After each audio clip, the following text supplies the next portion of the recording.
Labas rytas, Eglė. Pakilom ir eisim vėl miestą paeksplorint, prasibėgsim, bėgsim į Tirana Grand parką apsižiūrėti, koks ten grožis. Dabar yra po 6:30, temperatūra labai gera sportuoti, 24 laipsniai, gaivus oriukas toks. Vakar labai gerai pasėdėjom. Merginos padainavo, užkūrėm 3 milijonus, bet paskui dainos prasidėjo iki pat namų, kol parėjom. Dainavo ir Free Finga, ir ko tik tai nedainavo, aš jau nežinau net pavadinimų dainų. Tai labai gerai praleidom laiką prieš šiandienos varžybas su Italijam. Turėsim treniruotę rytinę po pusryčių ir vakare varžybos. Labai laukiam, labai įdomu, sirksim. Tikimės pozityvių rezultatų. Atbėgom su Egle į Grand parką, Tiranos centre, tai vaizdą parodysim, kaip būtų New Yorko parkas, kur filmuose matot visur. Bet šiaip oras labai fainas, viskas čiotkai ir žmonės, bet labai nešvaru ir tikrai matosi su infrastruktūra stipriai atsilikę. Ir galvoju, ką Lietuva ir kitos ES šalis nuveikė per tiek metų, tai manau, kad čia panašiai reikės 30 metų, kad pasigauti tempą, jeigu eis reikiamą linkme. Tai parodysiu, kaip atrodo. Čia yra parkas aplinkui, apibėgom mes. Centras dabar, kur matot, bet švara, kad suprastumėt. Va. Cigarečių pakeliai, bitai, šiukšlės. Ir čia taip visur, žinokit, kur bėgi. Labai gaila iš tikro, kad sąmoningumo pas žmonės nėra. Viską turi, orą turi. Turistų iš tikro yra, pradžiai galvojom, kad nedaug, bet yra turistų. Tai va, sėdim dabar, kvėpuojam su Egle. Ką mąstai, Egle? Nieko, visos. Skaudu žiūrėti šiukšlės, ar ne? Jo. Tikrai, kaip mes Lietuvoje, sakykime, nei vieno cigaretės galiuko nebepamatys, ir šiukšlės, ir žmonės kelia. Čia tiesiog tiek daug, kad net nekaip žiūris. Mes dar parke. Grand parke buvo, nenufilmavau, George W. Bush Library, biblioteka, vėliavos Amerikos, labai draugauja turbūt albanai su Amerika, taip ir sakė žmonės. Mes po rytinio bėgiojimuose Grand parke, Tiranos centre pabėgiojom kilometriukų. 12 kilometrų. Varom į kavinukę, pasilepinsim kava, piragėlių kokį gal. Ir pats tas iš tikro 6:30 pradėjom sportuoti, 24 laipsniai, dabar jau po biškį kaista oras. Tai bėgsim pažiūrėti, kaip mergaitės sirčiauja, ir į pirmą rytinę treniruotę. Varžybų diena.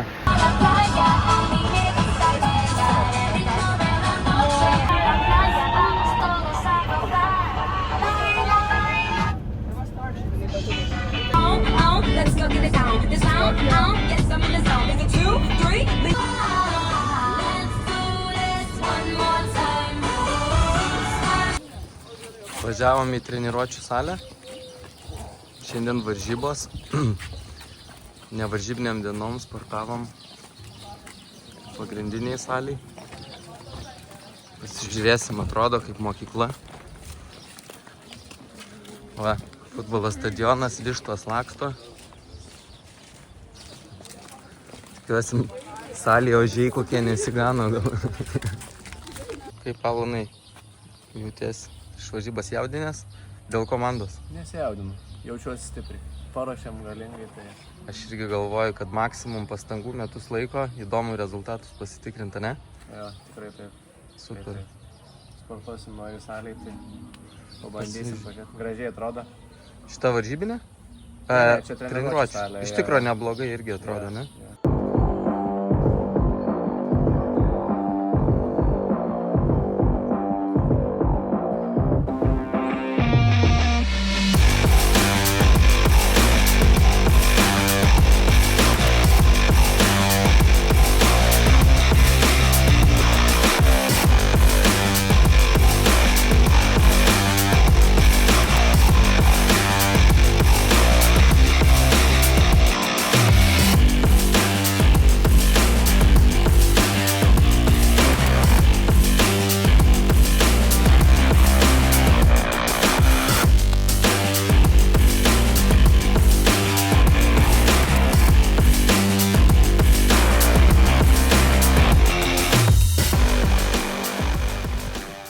Ką tik baigiam rytinę treniruotę prieš varžybą, salėje kondicionieriaus nebuvo, bet iš tikro pusę velnio dar.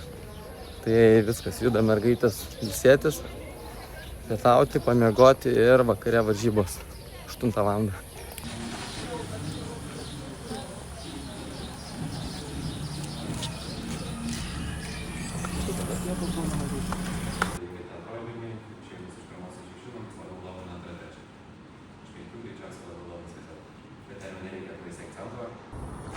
Lietuva. Einam žiūrėti prancūzų, su lenkais žaidžia priešininkų, o mes vakare žaisim su Italija. Tiranos olimpiniam centre. Laukia 36 laipsniai. Salėje tikėkimės nebus patratų.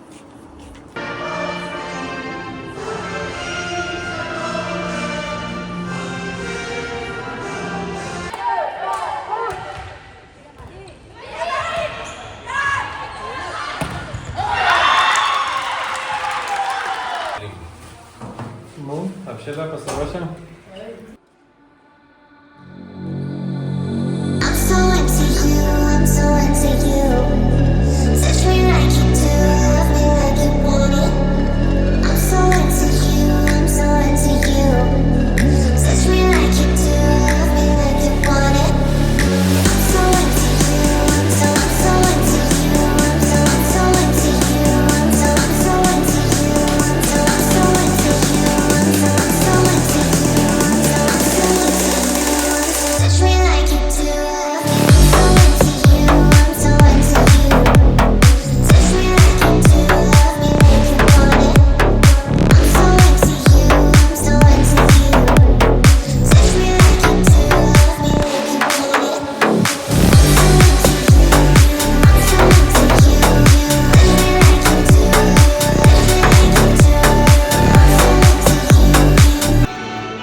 Gerai, jokių lengvų taškų įmetimas jūsų traukta vėl toliau nežinotų, ką toliau daryti. Gerai? Mes! Lietuva! Aš noriu bandyti.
Šias istorinės Lietuvai rungtynes su Italijos nacionalinė rinktinė pradėjome puikiai ir vos Italės iškabino pirmą kėlinį ir sugebėjo mus nugalėti 3-0.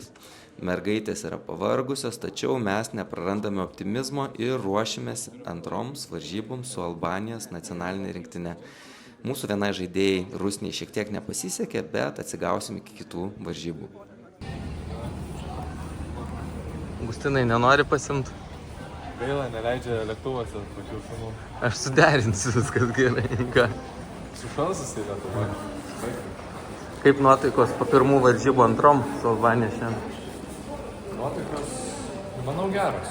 Turėtume tikrai laimėti prieš Albanijas. Svarbu padaryti, pasiruošti, gerą planą turėti ir sužaisti savo geriausią žaidimą. Kaip ir kiekvienose rungtynėse. Iš tikrųjų parodėm vakar pirmą kėlinį, kad galim su stipriom varžovėm, ane? Tikrai taip. Galbūt tik tais, kad galėjom geriau sužaisti. Bet nieko tokio. Iš klaidų pasimokoma.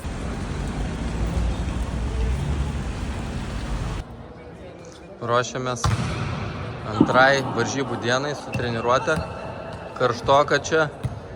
Nieko, lakstysim su rankšluosčiais, vėdinsim. Goda su rankšluosčiu bėgios ir vėdins visus per pertraukėlės. Alberto, how's the team prepared for the second game? Well, for sure. Good? Good. Su mano plojimu į tą pačią vietą nušokat, kojos plačiai. Taip, į tą pačią vietą kojos plačiai. Atgal. Dar po vieną, dar vieną. Geros treniruotės. Mes. Lietuva!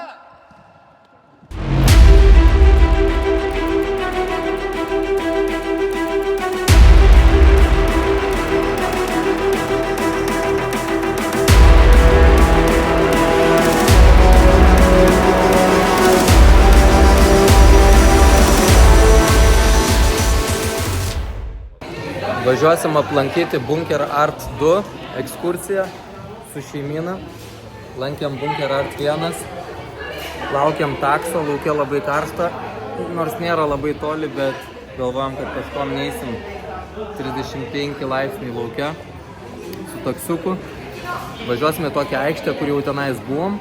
Tai Pagrindinė miesto aikštė Skenenbergio aikštė.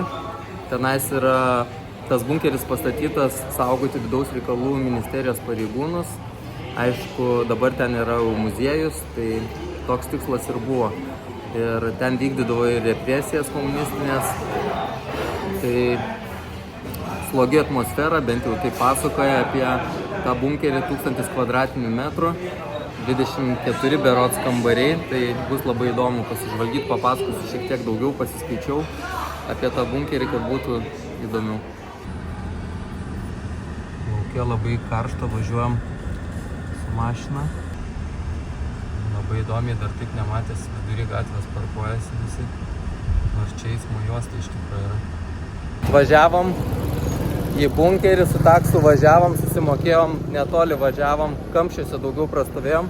Tik tiek, kad su taksais, kas fainai, kad yra Patoko, vadinasi aplikacija, fiksuotas mokestis ir tiek, kiek rodant programėlės, tiek ir yra. Antras bunkeris. Mašiną turim ir lendam į vidų. Turistų, manau, bus nemažai. Čia valstybiniai pastatai aplinkui. Kaip minėjau, vidaus reikalų ministerija.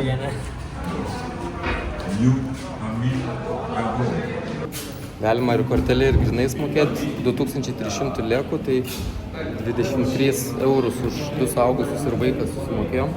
Šitas bunkeris daug modernesnis, matos, ten tai buvo. Thank you very much. Šitas bunkeris baigtas statyti 1980 metais Enderui Hoxai, vidaus reikalų ministerijos pareigūnams slėpti, ir čia tardymus darydavo. Ir Enderas Hoxas buvo diktatorius ir buvo įvedęs visišką totalitarinį režimą. Valdė, skaičiau, 41 metus, nuo 44 iki 85 metų ir buvo uždraugęs net religiją. Tai turbūt vienintelė valstybė, kuri turėjo, negalėjo, buvo uždraustos visos religijos. Pasitikrinau, Hoxha 67 metais Albanija paskelbė pirmą valstybę pasaulyje, kuri yra ateistinė valstybė, tai yra uždrausta religija. Tai vat, visi draudimai. Ahmedas Zogu 1928 metais buvo prezidentas ir paskelbė save karaliumi, tai buvo monarchinis valdymas iki 39 metų. Musolinį įsiveržus į Albaniją iš Italijos, jisai pabėgo į užsienį. 1904 metais Endiras Hoxha perėmė valdžią komunistinę ir 46 metais buvo panaikintas jau monarchinis valdymas.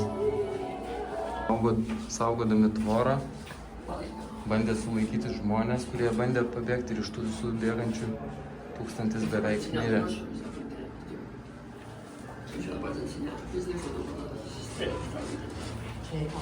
Kadangi čia yra vidaus reikalų ministerijos pareigūnams slėpti, tai daug istorijos apie policiją.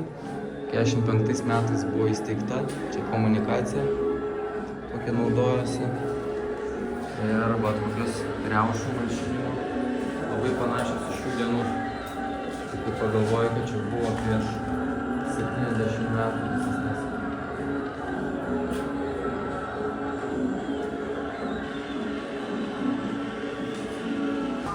Čia matosi ir komunikacijos jau labiau išvystytos negu bunkerį pirmam. Policijos pastatas.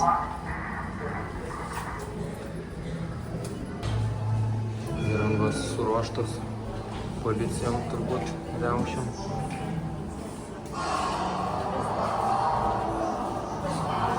Buvo įkurta slaptoji tarnyba labai garsi Sigurimi 1949 metais ir tūkstančius represijų padarė.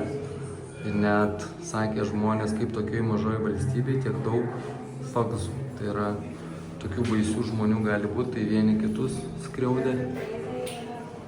Čia net sako, buvo toksai žygis, viešas teismas. Priekė čia 3 kunigai surakinti vienas su kitu, kadangi buvo draudžiama religija. Ir kaip Jeruzalė vedė ir žemino visokiais žodžiais. Tai įdomi istorija iš tikrųjų.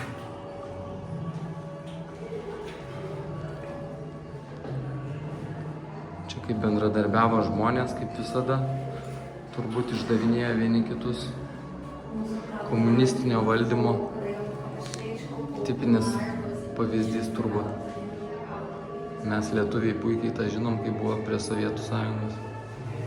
35 000 politinių kalinių, o tuo metu 44 metais buvo tik tai 1,1 milijono gyventojų.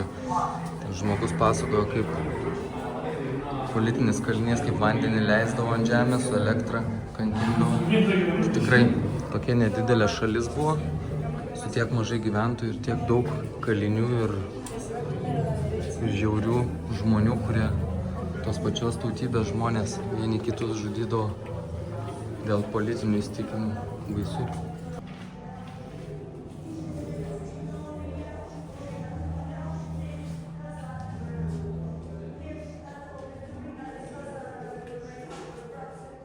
Čia šnipinėjimo aparatūra, Sigurimi, slaptoji tarnyba, teatruose, filmuose, restoranuose, kaip šnipinėdavo žmonės, kur slėpdavo viską. Čia įranga, kurie slėpdavo rankenukose, vazonai, lagaminai, termometruose, svarstyklėse, fenas, liniuotės, lazdos, švarkuose, aišku, pypkėse net, šlipsuose, paveiksluose, čia kepuriai. Technika visa Sigurimi, tai kaip pasirodo slapta ir žiauri tarnyba. Čia pasiklausimo įranga kokia buvo. Ir net jo mirties dieną buvo klausoma, ką šnekėjo žmonės. Tai pagrindinė lyderio dukra partijos apsimetinėjo net, kad verkė. Savo apartamente nežinojo, kad pasiklausimų tokia baimė buvo. Tokia pasiklausimo įranga viešbučiuose būdavo, paslėpti bagai, pasiklausimo blakės viešbučiuose ir vat su ausiniam klausydavo užsieniečių atvykusių. Čia šnipinėjimo įranga ir ginklas, kurį žudydavo nuotoliu. Šnipinėjo prieš priešus ir prieš opoziciją. Taip bijojo opozicijos, kad manipuliavo nuotraukas. Čia yra sportininkai su veidais užtrauktais, nuotraukos koreguotos. Tik taip sugebėjo tais laikais. Iš didelės baimės. Čia vidaus reikalų ministro. Matėm šitą ir bunkerį kitam, pirmam bunkerį, jo nuotrauką ir kabinetą. Stalas. Čia jo kabinetas vidaus reikalų ministro.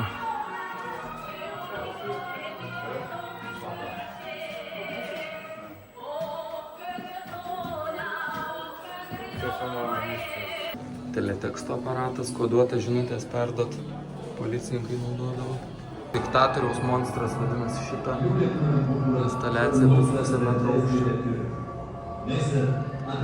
Čia yra toks pasakymas, moteris Teresės išversiu.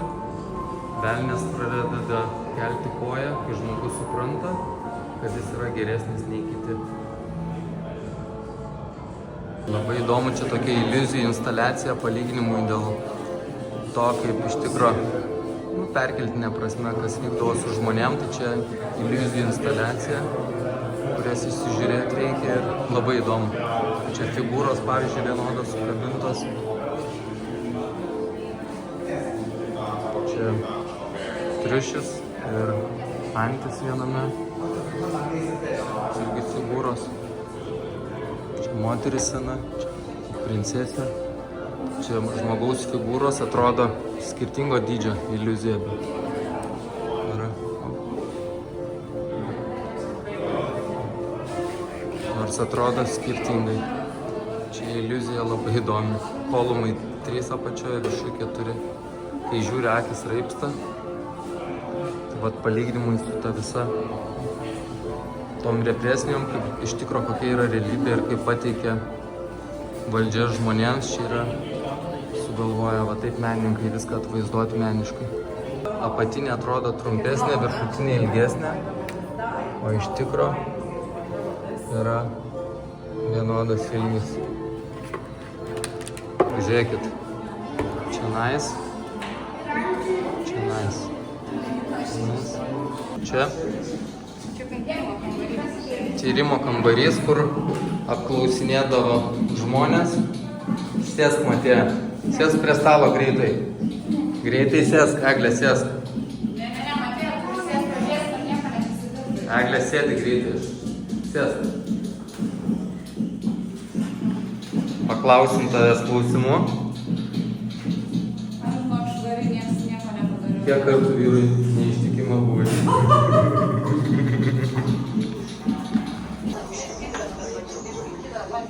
Kambarys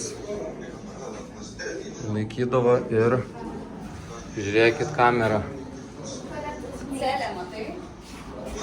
Kaliniam sulaikytėm vidaus reikalų ministerijos policijos pareigūnų ir tos slaptosios tarnybos čia turbūt darbavosi. Čia dar viena meninė instaliacija, o čia buvo Decontamination Room. Išvalyti, apiprausti nuo radiacijos turbūt, kadangi čia buvo kambariai tokie.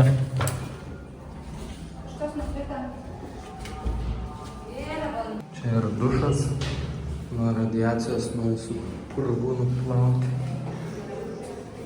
Čia dar vienas dušas su chemikalais kokiais buvo. Ką, lankėm iš Lietuvos meninę instaliacija Bunker Art 2, rekomenduojam. Kiek mažesnė nei pirma instaliacija, bet labai įdomu. Čia daugiau su policija susiję. ir represijų. Ir einam iš bunkerio.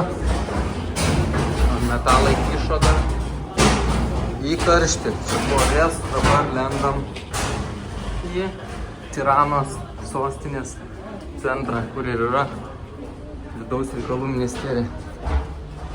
O, karštis vėl.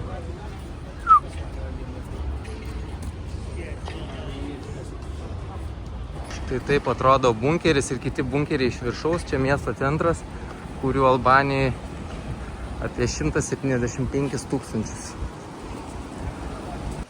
Esame Skanderbergo aikštėje, centrinėje, kaip minėjau, čia meniniai pastatai visur, operos hausas, Albanijos vėliava, vėjas didelis šiandien, vėliava net pakilus vakar gulėjo visą.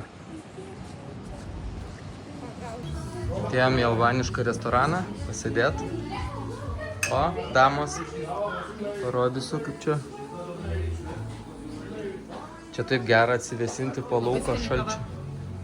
Prašiau normalios kavos, bet atnešė šaltas. Vėl nuotaikėlė kyla, gausim valgyti. Ką, atnešė maistą. Humusas su pita maža. Buffalo wingsai atėjo su bulvytėm. Cezarė salotas. Nu, mano sumuštiniai labai gražiai atrodo. Su kiaušiniu, su avokadu, taustai. Tikrai labai skaniai. Nu, panos, ready? Yes.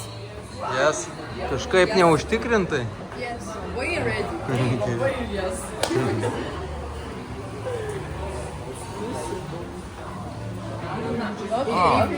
Alberto.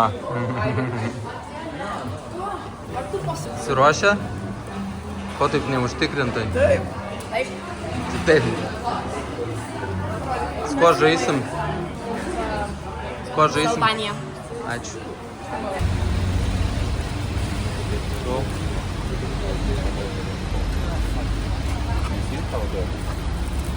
Važiuojame į varžybas su Albanija. Šiandien ne paskutiniai žaidžiam, prieš paskutiniai, tai biškį anksčiau pabaigsim. Vakar pirmą varžybų dieną su Italijam baigiam vėlai, prieš 10, tai vėlai grįžom ilsėtis.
Labas rytas. Labas rytas. Prasidėgom vėl 10 km. Stengiamės bėgioti ryte, kol dar nėra tik karšta. Dabar eisim kavos. Na, pasakok toliau. Daugiau aš neturiu ką pasakyti. Jo, liko 1,5 valandos iki suvažiavimo į varžybą. Žaisim su ispanais, esam pozityvus. Žinom, kad laimėsim. Ir taip atsirefreshinom nuo ryto. Vakar buvo laisva diena tokia nuo sporto, patys nesportavom, tai matėm, kad kažko trūksta, tai šiandien vis tiek atsikėlėm ir įveikėm savo challenge'us, ką kiekvieną dieną darom rutinai. Ką vykstam į varžybas, Šiandien žaisim antras varžybas, nes grupėje vyksta 4 varžybos per dieną. Žaisim su Ispanija. Goda. Geras Kas laimės? Kas? Lietuva. Lietuva laimės. Tai vykstami varžybos ir tikimės, esam užtikrinti pergalę šiandien. Ane, Goda? Būtinai.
Kągi, ir atėjo laikas mums pasitikrinti jėgas su Ispanijos nacionalinė rinktinė. Galima sakyti, kad Ispanija taip pat yra viena iš favoričių. Ir šį kartą mūsų grupėje sukrito labai daug stiprių komandų, todėl mes pasistengsime Lietuvos sirgalių nenuvilti. Rungtynėms pasiruošėm labai rimtai, todėl mergaitės yra gerai psichologiškai pasiruošę. Priminsiu, kad iki šių varžybų turime vieną pralaimėjimą su Italijos rinktinė, laimėjome varžybą su Albanija ir šiandien kol kas yra pats didžiausias iššūkis. Tiesa, šios varžybos prasidėjo ne be kuriozų. Prie Godos komandos vadovės ir manęs priėjo moteris ir paprašė, kad mūsų sirgaliai, kurių buvo daugiau nei 20, nustotų šaukti ir palaikyti mūsų komandą. Mes labai keistai ją pasižiūrėjom ir pasakėm, kad jokiais būdais tėveliai atvyko 2500 km palaikyti savo vaikus. Ir varžybos prasidėjo. Jau nuo pirmųjų sekundžių varžybos buvo labai atkaklios. Taškai ėjo tai į vieną pusę, tai į kitą pusę. Ispanės tikrai nesitikėjo tokio pasipriešinimo iš mūsų mergaičių. Tačiau mums šiek tiek nepasisekė ir keliais taškeliais pralaimėjome pirmą setą. Antrajame sete scenarijus kartojasi. Labai norėjome pergalės, tačiau Ispanės parodė fiziškumą, kad ir kiek mes kabinomės į atlapus, tačiau mums nugalėti šitame sete taip pat nepavyko 2-0. Tačiau mes jautėmės, kad kvėpuojame į nugarą ir esame labai netoli. Ispanijos treneris jau parodė savo atsarginiams žaidėjams apšilinėti, kad galėtų išleisti ir šiek tiek pasižaisti. Ar netrodo, kad šiek tiek per anksti apsidžiaugėte ispanai? Tokio scenarijaus, kurį pamatėme vėliau, nesitikėjo nei vienas salėje sėdėjęs žiūrovas, aišku, išskyrus Lietuvos sirgalius. Štai čia matote paskutinę ataką. Setų rezultatas yra 2-2, na ir aš paliksiu jūs pasimėgauti vaizdu.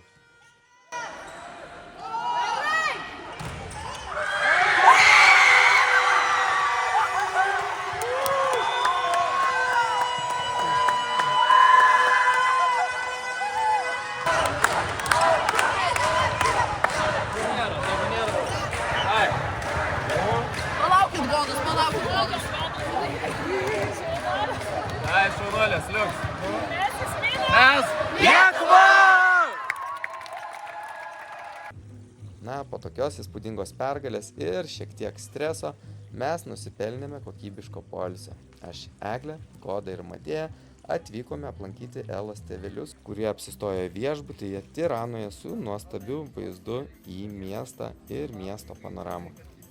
Rytoj turime laisvą dieną, na ir po jos vėl varžybų maratonas. Susitiksime su Ukrainos komanda.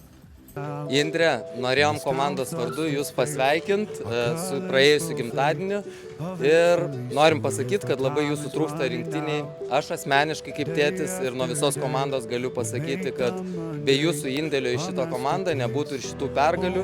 Šiandien sirgom ne tik mes turėjom ir jūs savo širdyje, todėl norėtume šitą pergalę su Ispanija, pačią svarbiausią iki šiol pergalę, dedikuoti jums gimtadienio progą.